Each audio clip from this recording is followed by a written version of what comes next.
Hello, awesome people. I hope you're having a great day today.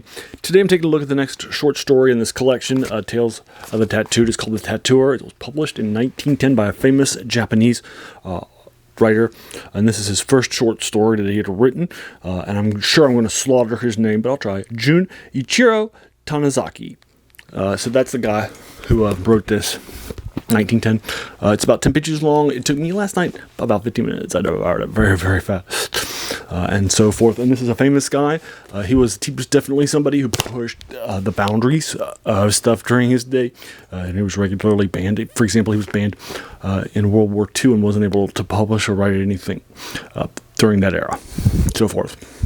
So he definitely was somebody who wrote against the Moors of the day, and some of the key things against him was that he had a lot of sadomasochism in his works and a lot of foot fetishes stuff in his work, stuff like that, and such. You definitely see that in this. You can see both of those in this short story. It's pretty fast. Again, the name of it is The Tattooers, and this is basically this was translated in 1917, so the translation's also pretty old too. For you folks, this is it's definitely a more mature and an adult. I did like it. Despite those facts, because I definitely enjoyed it. Like I said, I devoured it in 15 minutes. This is more like 10 pages. That would probably be more like 20 pages for you folks. So basically, what's happening is that our key point of view character is the tattooer, the tattooist, and he is somebody who's a young man, and so forth. And you'll find out in the first couple of pages that he has somebody who is known for being famous as one of the best tattoo artists out there in the area. And you'll find out that in this area, which is set about 50, 60 years prior to when it was written in 1910 in the Edo period, which is about the mid-1900s. It's I'm sorry, mid-1800s, sorry, and because it was written in 1910. And then what winds up happening is that we find out a lot of nice things about the era. It's like there's a lot of tattoo artists that are getting a lot of work and doing a lot of work for folks that takes months of work for them, and so forth. And then these people out there will get their tattoos and so forth, and then they'll show them off at shows and so forth. And they have actually contests and such. And his tattoos regularly are making those lists that we'll find out.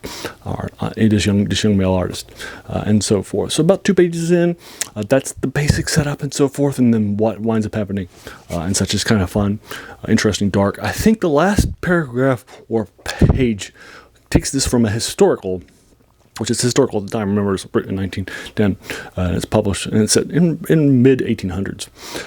So this is a historical drama when it was written, and even more so today, right, in 2024.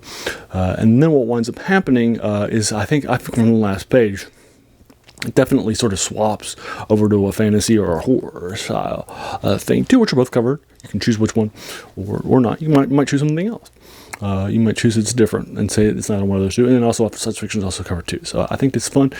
Again, I did like it, even though it's definitely a darker, more mature style stuff for you folks, and it's fun stuff.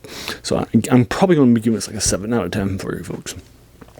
So I liked it, and giving it a 7 out of 10. As a reminder, the channel's name is The Worst Thing About New Books, right? It's a quote by a French philosopher also in the 1800s who said that the worst thing about new books was that they kept us from reading the old ones, right? So reading a collection like this from the early 1900s, all this stuff is older than 95 years old, so it should be free online, although I don't know what the Japanese copyright is, but I assume it would be too. So that's kind of cool. So I like to find these older things that are out there. I try to link you both for the collection as well as trying to find it for you free if it's available. I'm sure if it's past its copyright date, since this guy's definitely a popular guy in Japan. So that's kind of cool. Again, I'll try to find that for you. And trying to unpack a lot of these older things that are forgotten by a lot of folks. So there you go. And then if you read this, let me know what you thought about it, and if you enjoyed it, let me know whether or not you agreed with my 7 out of 10 for you folks. If you like this video, why not hit the subscribe button, the like button, hit the bell button if you're feeling frisky to be told of my 3 videos that I post every week, and then finally share with your friends. And then I just want to pause and take a moment to thank you so much for taking some time out of your day and investing it and watching my video, because we all have so many things that are happening in our lives and we're pulled in so many different directions, right? So the fact that you spent this time with me, that's incredibly humbling, and I appreciate it. So thanks again, and have an amazing day.